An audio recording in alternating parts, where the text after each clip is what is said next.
webinar. So today I will be introducing our main speaker, our keynote speaker, Alysha M. Campbell, CEO and founder at CultureShift HR. And first, we'll have a short introduction from Steve Cohen, the Chief Revenue Officer and co-founder here at PeopleGuru, the host of today's webinar. So I just want to introduce Steve. Would you like to say a couple quick words? And we'll go ahead and get you on the mic. That sounds good. Can you hear me okay, Carolyn? Yes, I can. Awesome. All right, yes, again, thank you everyone for your time this afternoon. Happy Halloween to everyone. I'm really excited to learn a lot from Alysha today, absolutely a subject matter expert in DEI.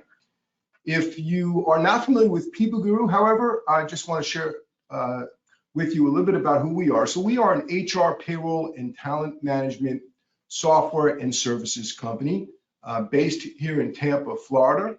And we're serving HR leaders of mid-market clients in all 50 states. After a full decade plus in serving the HR community, we've learned very quickly that technology alone, without the support of great people, won't help you unleash your full potential. So we take great pride in complementing our technology with subject matter experts that can help you transform your workplace. So this is why I'm incredibly thrilled to now turn the floor over to Alysha, and I will sit back and learn a great deal today. Thank you for your time again. Awesome. Thank you so much, Steve. And thank you so much to the PeopleGuru team for just being an absolute incredible partner, not only in preparation for this incredible event and this webinar, but also in the partnership of which we will be continuing to support all of our clients in the incredible work of HR transformation, diversity, equity, and inclusion, and ultimately creating incredible workplaces all around. A little bit about myself. Hello, everyone. So excited to be here. Again, my name is Alysha M. Campbell. I am the founder and CEO of CultureShift HR. CultureShift is a boutique fractional human resources and diversity, equity, and inclusion consultancy firm. And so what me and my team do is we connect with incredible organizations all over North America and abroad in order to create inclusive, people-focused, and people-centered cultures. And so people are the heartbeat of our organization for both PeopleGuru and CultureShift, which is why we are so excited for this incredible opportunity to partner together for DEI initiatives, culture initiatives, and beyond. So when we think about, weaving a web of DEI excellence, we begin to see that it is so important how each of the pieces that we see here on the screen begin to come together. When we begin to think about our mission, when we think about the work that CultureShift HR does, with the work that PeopleGuru does, all of these words come to mind. We think about, creating a respectful workplace. We think about creating a space where everybody's included. We begin to think about awareness and adaptability of increasingly rapid workplaces. We think about the opportunity to be kind.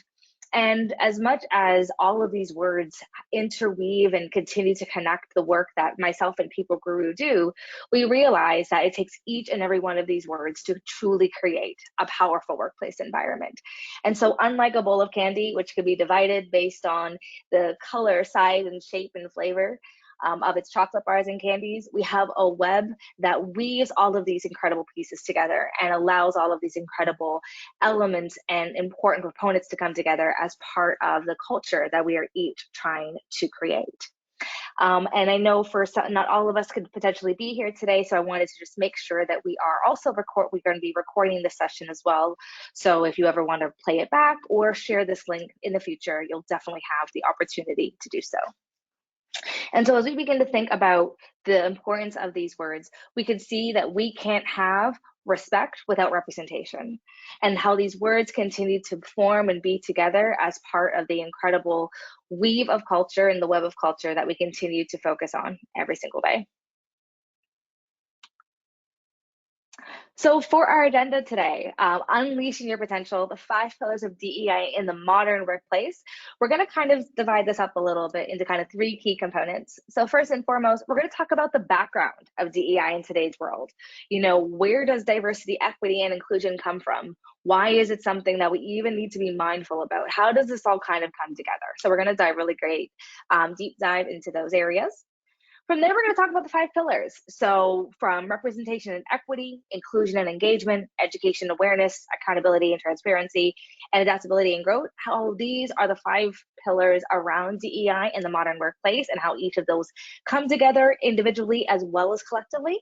And then last is now what? So, okay, great, Alysha, you told us about all these incredible things. Now, how do we begin to activate and mobilize? And that is where we're going to really get into some incredible fun stuff on how you can walk away today with incredible insights, tips, and all of the amazing insights you need to know in order to take this from information to action. And of course, as always, if you have any questions, there will be some Q&A to follow. So if you have any questions in between, don't hesitate to write those down to get ready towards the end.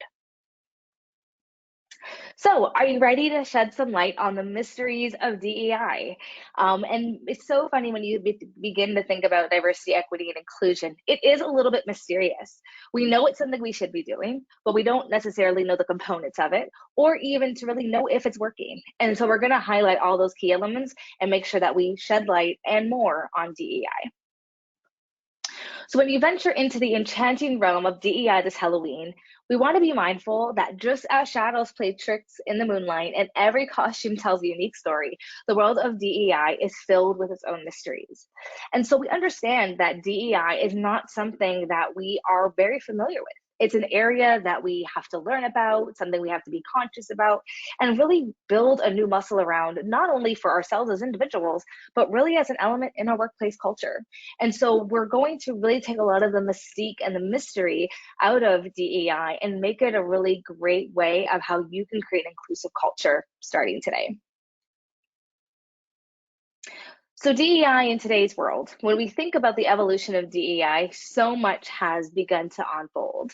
And so 2 questions always come to mind when I get asked about, DEI, or when, clients are like, well, what's step 1? The first question I always get is, what is DEI? And so understanding and unpacking that, really kind of getting back to basics there. And then the second question, which is always the most important, is why does this matter? Why is this something that I need to be concerned about? Why is this something my employees are concerned about? And why is this something that's now a part of the way that I do business? And so when we begin to think about diversity, equity, and inclusion, I always love to break it down as, what are the bone basics of what we're really trying to achieve? And so when we begin to think about DEI, diversity, equity, and inclusion, let's kind of scale it all the way back. So first and foremost, we have diversity. So when we think about diversity, it really refers to varied backgrounds and characteristics of individuals. And this can mean a variety of things. And so this could be race, gender, age, sexuality, disability, cultural background, and so much more. When we think about diversity, another word I like to also kind of partner with is diversity dimensions. When we think about ourselves, for example, we are more than just what we look like. We have our age, we have our sexual orientation, we have our cultural backgrounds. There's different dimensions to who we are as human beings. And so diversity, many times we think about only the things that we can see in front of us, but it goes so many different layers deep, from the languages we speak to the foods we like to eat. All of those key things come into how we are diverse as individuals. From there, we have equity. And equity focuses on ensuring fairness in treatment and providing equal opportunities for everyone, addressing different needs and acknowledging unequal starting places.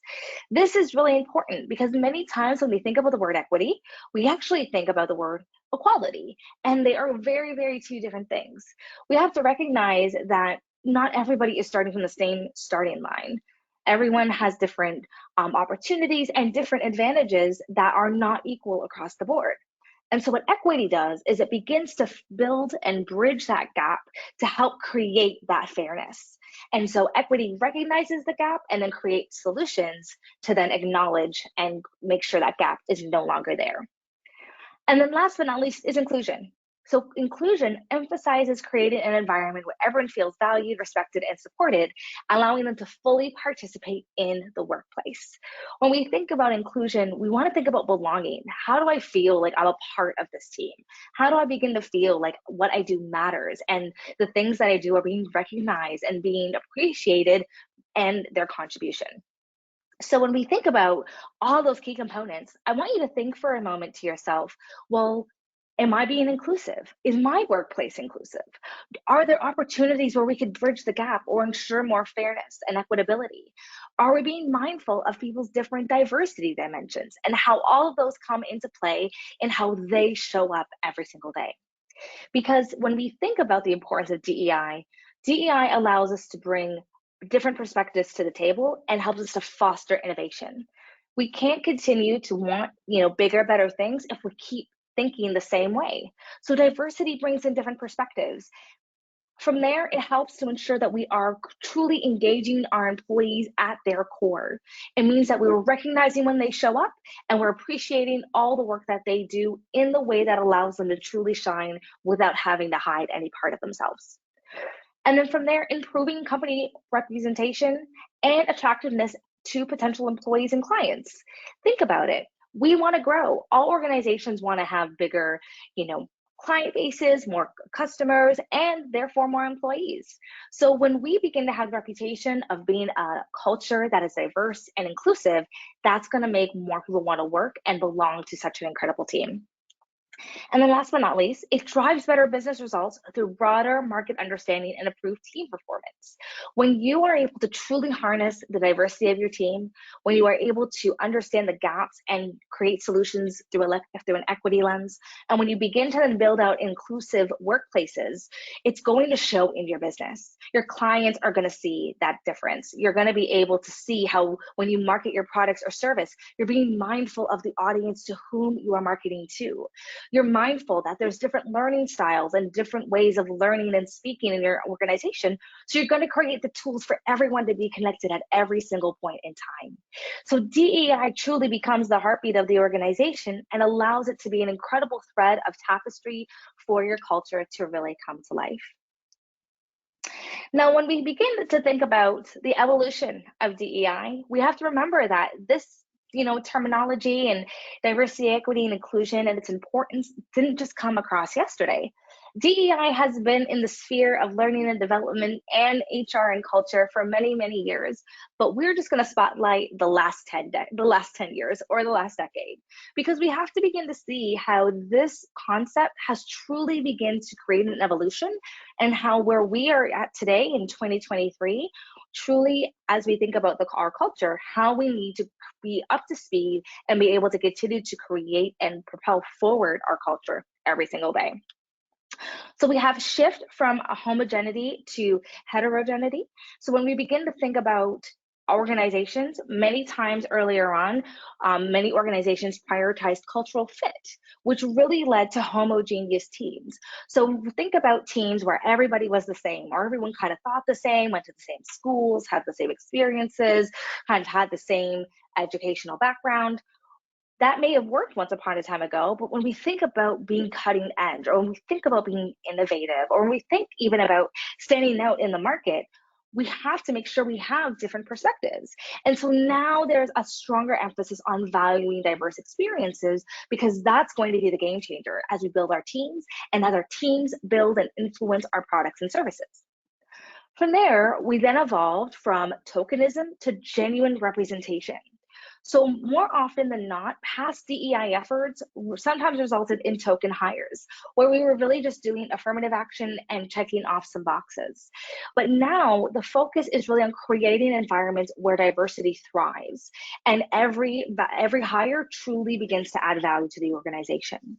When we begin to think about it, it's one thing to have a person of diversity in the room, but if we're not truly engaging them, if we're not truly getting their insight, bringing their voice into the conversation, activating the things they have to say, then we're really not utilizing that person to the full potential. So when we weave all that together, we begin to see that we need genuine representation in order to truly have a space for those voices and individuals to thrive. From there, having a holistic approach to inclusion. Earlier efforts really kind of focused more on gender and racial elements when it came to hiring. And those key areas are still very, very important today, but we kind of didn't go really beyond anything beyond those two kind of key, subjects. Today, with modern diversity, equity, and inclusion, it begins to encompass a broader range of dimensions that we want to incorporate when it comes to our hiring practices. So this can be neurodivergency, elements of mental health, elements regarding LGBTQ+ rights, abilities, all of these incredible things that we are now mindful of when we begin to hire and look at our talent pool.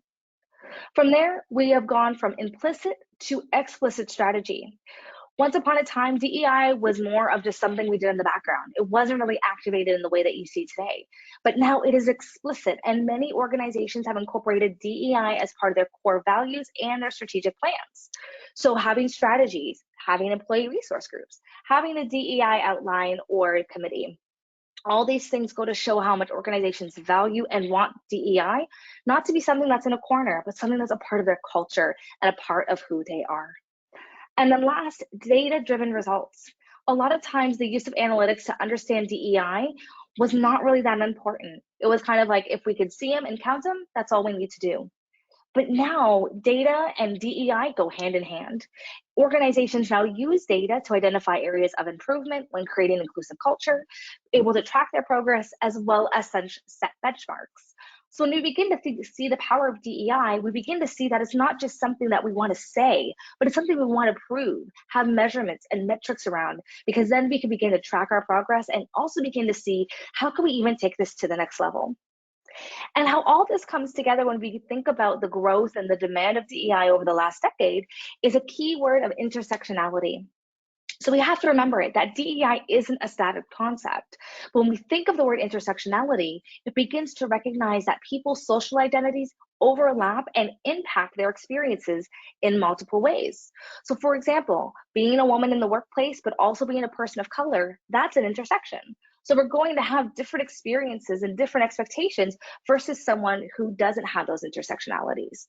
And so as we begin to grow as a society, and most importantly, as we begin to grow our own workplace culture, we see the key components DEI brings every single day and how we have to evolve as organizations in order to let DEI thrive. So why is this important? So we begin to see that, yes, DEI is clearly important in the modern workplaces today, but what does this mean in terms of how does it show up? So first and foremost, when we think about the impact of DEI, like in 2023, it fosters creativity and employee engagement. We have to remember that employees have a lot of influence nowadays. How they show up impacts your customer experience, impacts your product, your service, and ultimately the trajectory of your business. So how an employee is engaged and gives their creativity and their best allows you to know, okay, we're going to be on the next precipice of the next biggest thing. So a diverse workforce allows those things to really come to life and not just sit on the sidelines, but to have activated insight and opportunity so that it's able to ring all through the organization. From there, it attracts talent and serves diverse customers. We have to remember, as a lot of our organizations, they're global. They span more than just maybe one state or one city. They could have influence all over the place. And so if we are serving diverse markets, we should be representing diverse markets as well. And then last, uphold social responsibility. When we begin to think the power of DEI and we realize how more and more organizations see the relevance, see the importance of this incredible element of workplace culture, they are also looking for partners that also uphold that same respect to DEI. So if you have that commitment to DEI and it's something that's a part of your culture, your partners and clients and your customers are going to see that too and want to see and work with you to help support that incredible vision. So it helps uphold social responsibility and helps to create a thread that connects everybody together. So now that we've kind of unpacked the power of DEI, the history of it, and really the why behind it, let's get into the nuggets and talk about the 5 pillars of DEI in the modern workplace. So pillar number 1, representation and equity. Don't just invite them to the party, ask them to dance, or ask them to be the DJ, or ask them to show you the latest dance moves. But as we begin to see the opportunity for representation and equity, we see the power of not just having somebody in the room, but creating that access for them to participate and be fully themselves whenever possible. So when we begin to think about representation and equity, the first thing we want to think about is equal opportunities for all. And we can't have equal opportunities if we aren't thinking about equity. Because remember, equity is the bridge that fills the gap between different starting places. So when we create equity, we're then creating equality. And so when we begin to focus on equity, we really begin to see it in a lot of different ways within our organization. For example, we could have a more balanced hiring policy that gives fair chances to all applicants, irrespective of their gender, race, or background. Many times, there could be gaps in our hiring processes that take certain backgrounds or experiences as lower or not as strong compared to others, or someone who went to one school and didn't go to a certain school. So when we think about the inequities in our hiring process, it's creating gaps for those who have the skills or experiences to really be able to be seen as equal as those that they may not always have been the opportunity to do that. So that allows opportunity right there at the forefront of how we look, engage, and connect with our talent. From there, the importance of mirroring societal diversity within organizations. We have to remember that a lot of organizations now are being really intentional about the partners that they have. They want to make sure that if you're in their neighborhood, if you're selling them a product or service, that you're mindful of the constituents in that community. You're mindful of who you are serving. And so when you create that space where you're showing that you also have individuals from that community as part of your organization, you're showing that you care, you're showing that you're invested, and it's showing that you see everybody as part of the team. So representation and equity go hand in hand when it becomes, focus on diversity, equity, and inclusion. Pillar number 2, inclusion and engagement, valuing diversity of thought. So many times when I think about the speed of work and just go, go, go all the time, I often think to myself, oh my gosh, I would love to clone myself. I would love to have a cloning machine and just print off 5 different Alyshas so that they could all do what they needed to do in order to get done all the demands of the day. But as much as I would love that, there's also the flip side. I don't want 5 other Alyshas who think the exact same way as me. I want different types of Alyshas or different individuals that have better ideas than me or think differently so that I can get a new perspective that I currently don't have. And so when we begin to value diversity of thought, that's when we begin to optimize engagement. So when we think about engagement, I want you to think about, how do you currently feel in the workplace? Do you, on a scale of 1 to 5, do you feel, the most engaged you've ever been? Are you bringing your best self every day? Are you giving 110%? Or is it more like, I'm here, that's the best stuff the organization is going to get today? We have to see that the way that we engage, the way that we show up is all a part of how we create an inclusive space. So inclusivity is when we begin to foster an environment where every individual feels welcomed and valued. When we think about the power of feeling valued, it goes a long, long way in how we engage and show up. If I know that I'm valued, I'm going to give my best. I'm going to put forward my best effort. I'm going to collaborate with my team, and I'm going to be someone who takes pride and accountability in their work. When we think about inclusion, think about retention. If we're thinking about how valuable our employees are and knowing that they're assets, we want to retain them as well. So when we have that inclusivity, when we have that sense of belonging, it goes hand in hand with employee engagement, because someone's going to say what they feel appreciated and understood.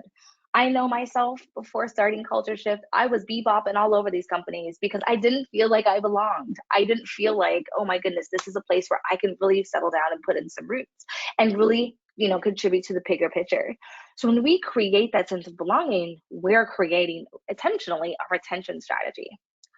From there, productivity and wellness. We have to be mindful that as much as we want everyone to always give 100%, we have to have that balance between high productivity and wellness.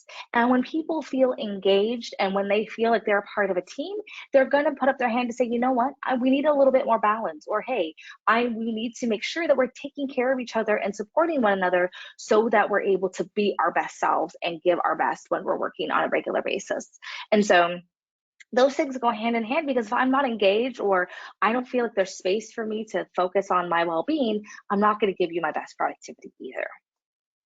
From there, collaboration. When we think about the power of teams, when we think about when teams work really, really, really well and when teams don't, we have to remember that it all comes back to the environment. So when employees feel that sense of belonging, it really helps to pave the way for a collaborative and innovative workspace.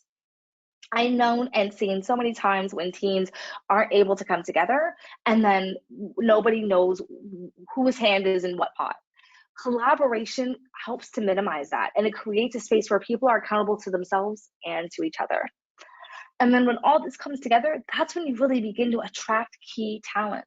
So as always, and even today, given all the things that have happened over the past couple of years, employees are always looking for that next best thing. So we're always in the perspective mindset. We're always looking for what's next. And so when we think about all of these things that are working in the background, those are going to soon seep through the front end of your business. That means you're going to be getting referrals. You're going to be getting more applicants. You're going to be getting individuals who are like, I heard you have a great place to work. When's the next opportunity opening up for me? So prospective employees really want to be at places that value them, that help them to feel like their best selves and feel included. And so it really becomes a talent strategy in and of itself. And that is super important in today's marketplace. So when we begin to tie all those key elements together, that's when we begin to really harness in the front end of inclusion and engagement. We have innovation, where all the best ideas are coming to the forefront. We then have incredible representation, where we're seeking value and valuing input from various individuals on the team.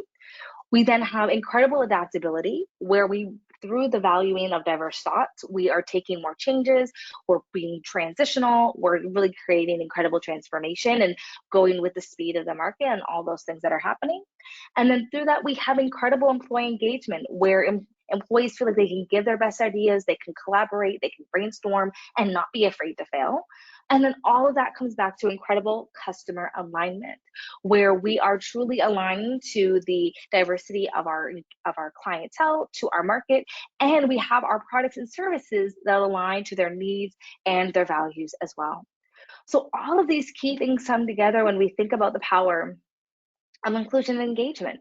It goes just beyond the employee. That's just the starting point. We really begin to see the incredible power that this begins to create through an employee's life cycle, through a team, through an organizational culture, and ultimately to your global marketplace as well. From there, we got pillar number 3. So education and awareness. So how do you begin to equip your team with the tools to combat the ghosts of ignorance? Now, a reminder, the ghosts of ignorance might seem a little bit scary, but we're going to talk about some incredible tools and opportunities in order to wish all of that away.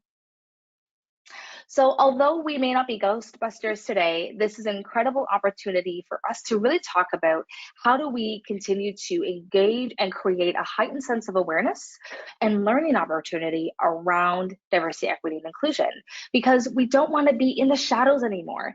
We really want to be open and aware so we can continue to create incredible change. So first, ghost busting through education. I am always a big component of a growth mindset. We have to continue to see the relevance and opportunity that learning allows us to have. So let's not fear and feel like, oh my gosh, I have to learn so much of this. What do I do? How does it all come together?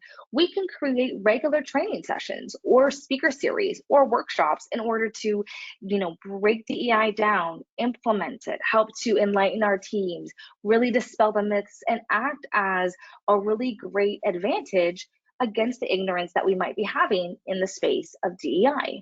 So education is our friend. It is definitely not our foe.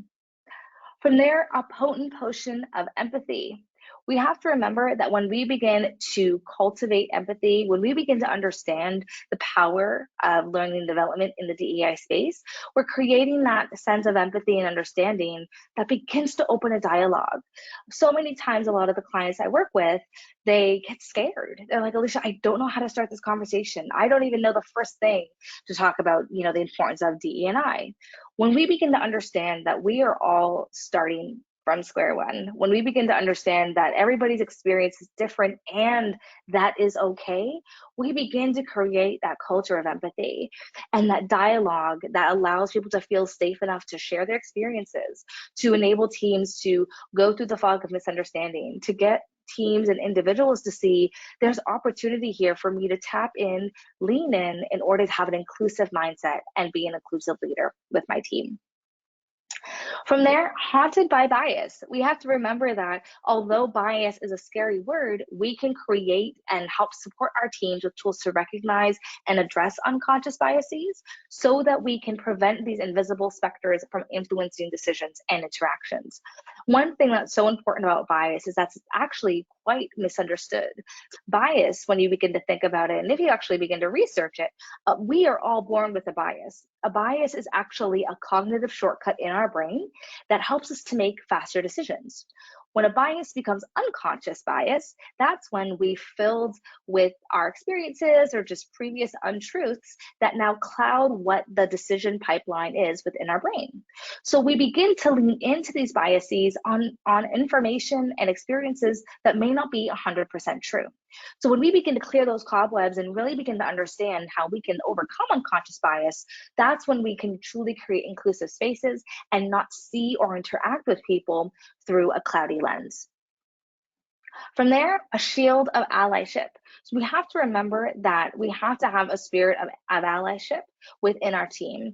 How can we be the most supportive manager, colleague, leader as possible to make sure that people feel like they are not standing alone?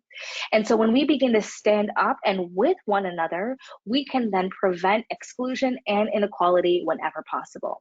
And it takes all of us to create that. Then from there, summoning inclusivity. When we think about the power of safe spaces, we have to think about what that actually means. A safe space means that every voice is heard, nobody feels like an invisible presence, and no one feels like they're unacknowledged or unseen. I know for myself, that has been my experience in the workplace far too many times. But when we begin to see that safe spaces allow people to show up, allow them to speak freely, allow them to give those ideas, be a part of the team, be truly engaged, that's when we see the power of inclusivity truly come to life. And the last, exercising, that is, it's so hard to say, because I want to say exorcist, but exercising exclusion. When we begin to understand how inclusivity is important, we have to understand the power that exclusion creates when we aren't intentional with inclusion. So we want to make sure that we adapt technologies and platforms that facilitate inclusive collaboration. How do we make sure that nobody's being ghosted in our conversations? What we create incredible opportunities through our recruitment processes that allow individuals to know their status. When we think about follow-ups with our teams and how they all come together to get updates and insights, how we're creating inclusive practices from the get-go.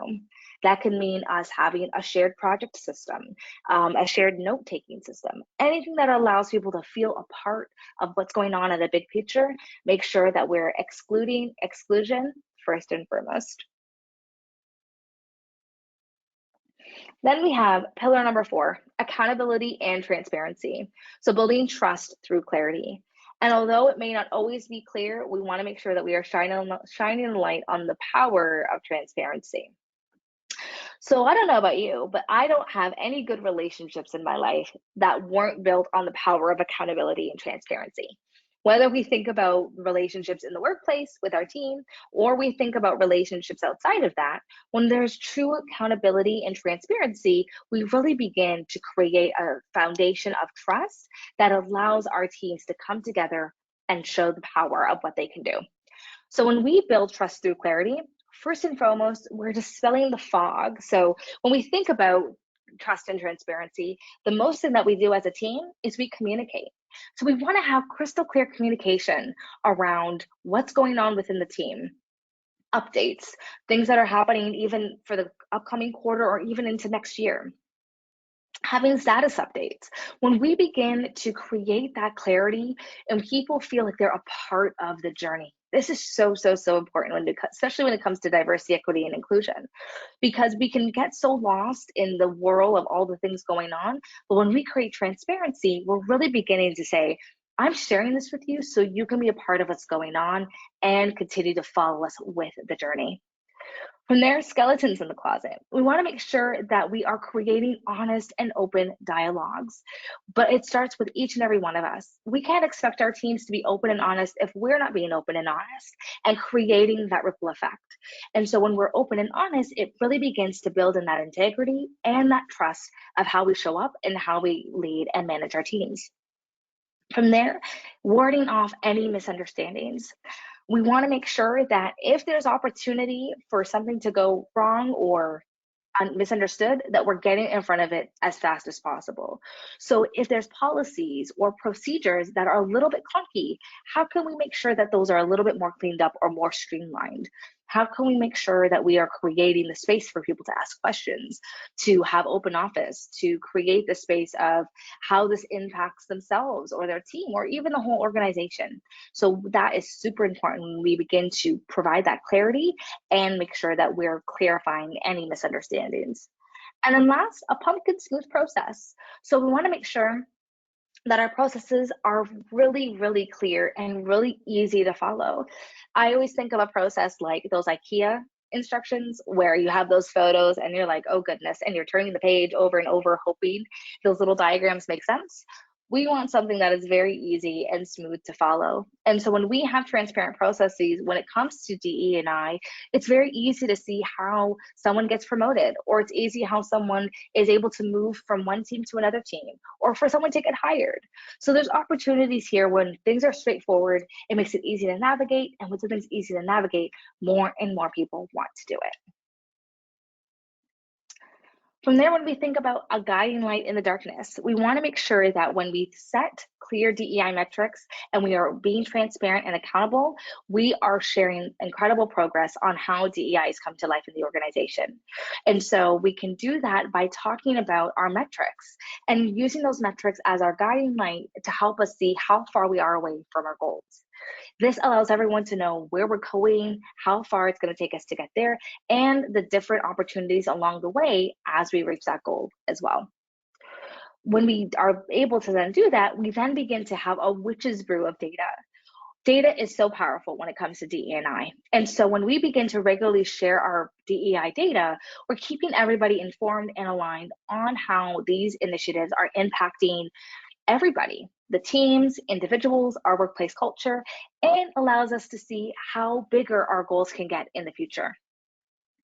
From there, when we begin to measure and see the power of the data, we then begin to bust through ghostly gaps. So what the data allows us to see where there are potential gaps within diversity, equity, and inclusion initiatives. So is this recruitment effort really returning the investment we put into it through this process? Or is our compensation alignment really allowing us to have equity within our different job levels? So the data really begins to show us where those gaps will be so that we can create the actions in order to overcome them. And then last, harvesting progress. We want to be mindful that we reap what we sow. And so we want to celebrate DEI. We want to be mindful of how we're creating incredible opportunities, and we want to celebrate those wins. And so by understanding the progress of DEI, that's when we begin to see the journey and the commitment everyone has given to this journey. And last but not least, pillar number 5, adaptability and growth, openness to change. When we begin to adapt and grow, we begin to take all the incredible elements of diversity, equity, inclusion to come together to create real power of how a DEI-focused culture can thrive. So when we think about adaptability and growth, we want to be mindful that we are, first of all, creating a space that is openness to change. We want to ward off any rigidity. It's a funny word. I'm not even going to try to attempt that one again. Rigidity. We want to be mindful that the more flexible we can be, the more our workplace can come to life. It's important that we understand that it's really easy to be in the same process as we've always been, because that's just worked for business. But when we think about what we're trying to go through for the future, old ways aren't going to always be the best in order to get us there. So being flexible and open allows for real change to happen. From there, we want to make sure that we're creating an openness to allow that transformation to take place in addition to the diverse insights and challenges that might come our way. We have to be mindful that as we create change, there's going to be those little bumps along the road. But if we allow to be open, then we can take the time to really problem solve and really be proactive. And then in that proactiveness, we then get broomstick adaptability. We can navigate through the winds of change because we have a team that we've built with trust, with openness and transparency in order to swiftly and move at a speed that allows us to overcome those hurdles quickly And then we begin to really then truly understand and unmask the potential of the openness and change. When we can grow and adapt like an organization with its focus on these key areas, we really begin to see all the hidden potentials and begin to bring those to the surface that allows us to be true powerhouses in our market. We then can celebrate our DEI efforts and our awards by understanding and striving for continuous growth. We then can also begin to remember that through us doing this work, we're then creating incredible opportunities for others to do this work as well. We then become industry and market leaders in the space of how DEI comes to life. And then from there, we can see in our DEI practices and repair anything that we may have done differently in order to make it better, in order to create more robust and relevant factors within our DEI strategies. And then we can cast a wider spell. So ensuring that our DEI practices are expanding and that it's not just something that lives within HR, but it continues to allow us to spread DEI in the way that we market, our customer relations, the way that we look at all of our policies and practices to create a cohesive strategy. So now what? How do we begin to do this, Alysha? What are the things that we need to be mindful of? So we have to remember that we don't want to just do the bare minimum. We want to make sure that we're truly taking the steps forward in order for us to really begin to implement DE&I. So the magic potion for a thriving workplace, there's a lot of components to creating it, but we want to make sure we're focusing on some key elements that you could take away today that allows you to strive and thrive in DEI. So first and foremost, we want to make sure you define a clear DEI vision. Think about it even for a moment. What is it that at the end of the day, if you fast forward to next year, what you want your DEI culture to look like, feel like? What's the experience you want someone to have? Begin to write those things down and partner with your HR to create the strategy in order for that to really then come to life. You then want to look at your hiring practices. So instead of the traditional ways of which we hire, let's begin to adopt a skills-based approach in hiring so that we can begin to reduce the bias and ensure equal opportunity. We can then utilize that to begin to set the first stage of goals and metrics as we begin to improve and create our diverse hiring practices. From there, we want to then begin to communicate our DEI goals. As we begin to set that clear vision, let's share those goals and visions with our employees, with our teams, with the whole organization, because that's going to get them on board and that's going to get them engaged to participate and be a part of the change that's happening. One great way that you can do this is create a mentorship program where leaders might be paired with employees and of diverse backgrounds, and then they can begin to promote and share their experiences all the way around. Another thing that we could be doing is embed DEI in marketing. This is so important. Are we utilizing inclusive language? Are we using graphics and imaging that represents our customers and that represents a variety of diversity dimensions? And so if we think about the power of that, if we could commit to ensuring that 40% of all interviewees for any role came from an underrepresented group, that means that our job descriptions allow people to see themselves in their roles. That means that they're looking at teams that also reflect their diversity dimensions as well. And then last but not least, let's make sure we leverage employee resource groups. This is super important. When we have employee resource groups, they are employees that come together that all represent a different diversity dimension. So they can then be a resource, they can help with training, they can help support the continual DEI culture and really be a part of the bigger strategy that happens. And then last but not least, the heartbeat of all heartbeats is in creating inclusive growth opportunities. How are we creating opportunities of learning and development or professional development from those from underrepresented groups, whether it's people of color, women's development, or other diversity dimensions, to ensure that we're creating opportunities for them to be seen all over the organization. So we can see that although these things may seem simple, these things are incredibly powerful when we're implementing diversity, equity, and inclusion. It could start with our hiring. It could start with creating our DEI vision. It could start with the way that we market and just create opportunities for employees of backgrounds to connect and be supportive. But we could see that when we take one step, we are taking much more steps that allows each of these things to be connected and to create the DEI culture where everyone can come together and thrive.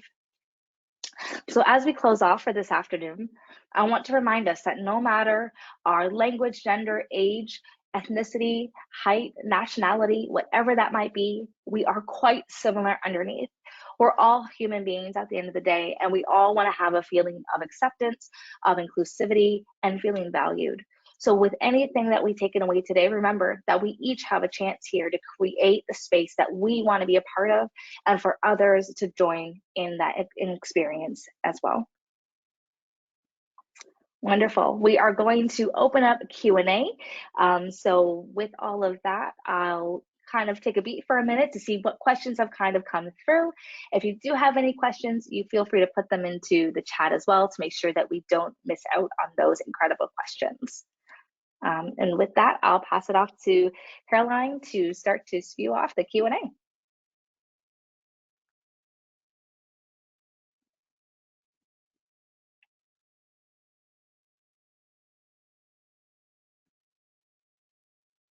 Awesome. Thank you so much. So we are going to go ahead and take a look at some of the questions coming in. And April and I will go ahead and share those with you all.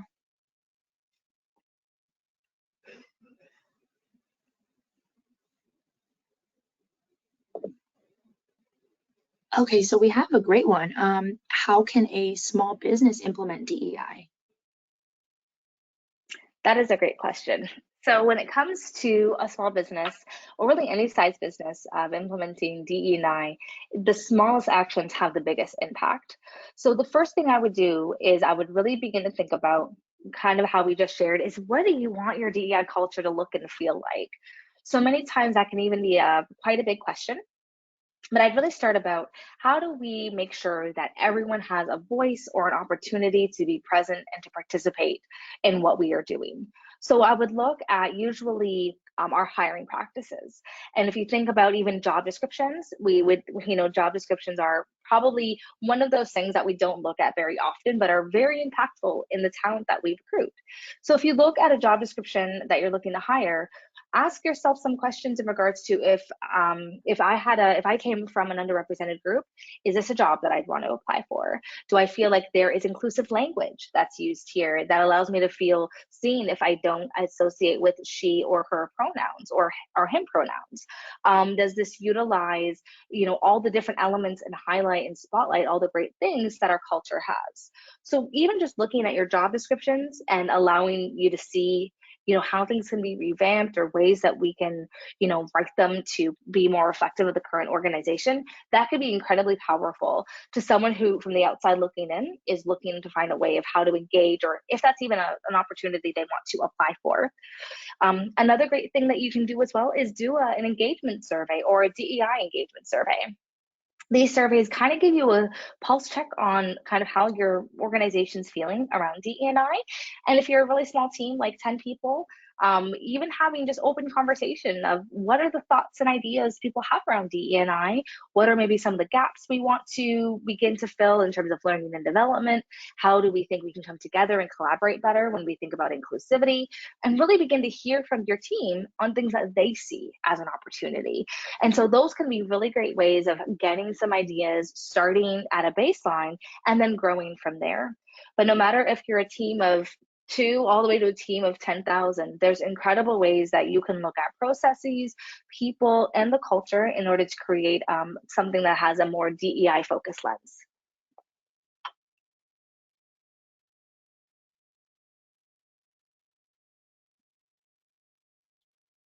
Caroline, there's some questions that are in the chat. Looks like maybe some couldn't enter their questions in the question section, but there's some questions in the chat. Looks like someone's +1 to the final question, the KPI question. And that's the 4th question that's in the chat. Yes, I saw. Okay, perfect. Yes, I wasn't sure what the KPI +1 was referring to. So let's read that off. April, yes. Okay. So Alysha, could you provide examples of how organizations have used metrics or KPIs to track the progress and impact of their DEI initiatives? Yeah, absolutely. So with metrics, there's a few things. So first and foremost, I know a lot of organizations that I've worked with, they like to always know first, what is the market standard? And although that's a good metric or a good piece of data, I would say to utilize as part of the process, we have to be mindful that not all organizations are the same. Even if you're in the same industry, your size, your employee makeup, even your focus could be entirely different. And all of those influence your DEI metrics. So any research that you do as part of what should be my baseline or what should be my standard, use as an insight. I wouldn't take it verbatim. With that, when you're building out your own metrics and KPIs, one thing I want to focus on first is actually your engagement, your employee engagement score. So if you're doing an annual employee engagement survey, what is your NPS or your overall engagement score overall within the whole organization? And that's going to give you a good pulse check on what are the areas you want to focus on, why employees are not as engaged as you would think that they would be, and where are those kind of key opportunities that you can utilize in order to get employees back engaged. So employee engagement, even though it's not a specific DEI metric, is still an important metric overall, because if your organization on a whole is not engaged, if you begin to implement DE&I, it's very possible you won't get as much engagement in that because you don't have an engaged workforce. So employee engagement is really key. From there, I always like to look first at people data, and people data tells us a lot, especially if you don't have an HRIS system and you're looking for a platform that's more robust. PeopleGuru has incredible reports, incredible metrics, and incredible templates that you can use that allows you to easily pool employee data and different demographics and different insights to make this process very easy. So when you look at data, you want to first see what are I usually start with very baseline, like gender and racial dimensions, because that's the easiest kind of baseline to start with. And you want to look at your hiring landscape. So if you look at all the roles in the organizations, what's the majority of the gender identity and what's the majority of the racial identity? That's going to give you a good sense of where there's opportunity, because a lot of times when organizations do this, they don't realize how much there's a lack, say for example, of women in management or leadership roles. And also there might be a lack of those from underrepresented groups in management and executive roles. So when you begin to look at diversity and demographic data, it's very, very clear where there are those gaps. And so with your efforts in recruitment and promotions and succession planning, you can then begin to shape and influence what those metrics begin to look like. So I always say, look at your demographic data. And then I would say the third KPI or metric you'd want to track is what is your compensation.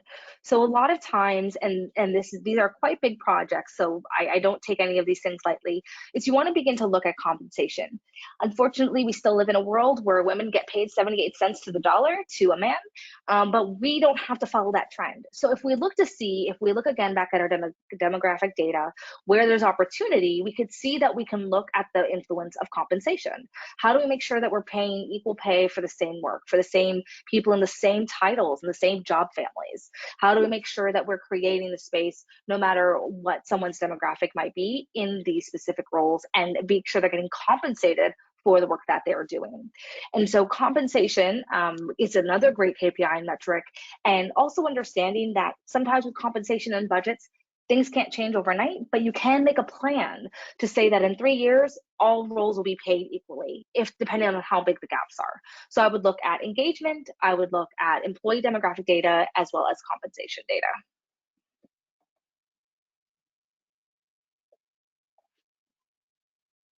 Awesome. Thank you so much.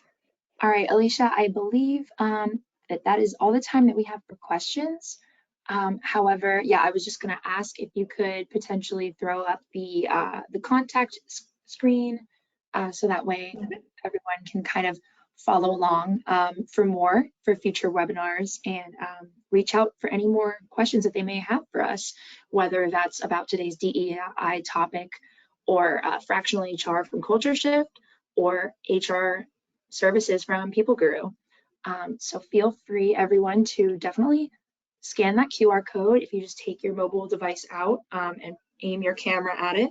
That'll take you straight to our partnership website, where you'll be able to learn much more about everything that PeopleGuru and CultureShift have coming your way soon. And we also have listed the websites and LinkedIn and contact information for both PeopleGuru, your host, and CultureShift, your thought leader. Wonderful. Well, thank you so much again, PeopleGuru, for allowing CultureShift HR to be here and to talk about the 5 pillars of DEI in the modern workplace. It has been such an honor and pleasure to speak and connect with each and every one of you. And as Caroline has shared, please don't hesitate to reach out to either of us if you have any questions around DE&I, or if you want to upgrade and optimize your HRIS employee system experience. And so super excited again for this incredible collaboration and partnership, and can't wait for the next one. Thank you so much, Alysha. We are very happy to have you today, and we're excited for many more DEI seminars to come. Thank you all attendees, and we hope you have a wonderful afternoon and a happy Halloween, and we hope to see you again soon. Thank you all.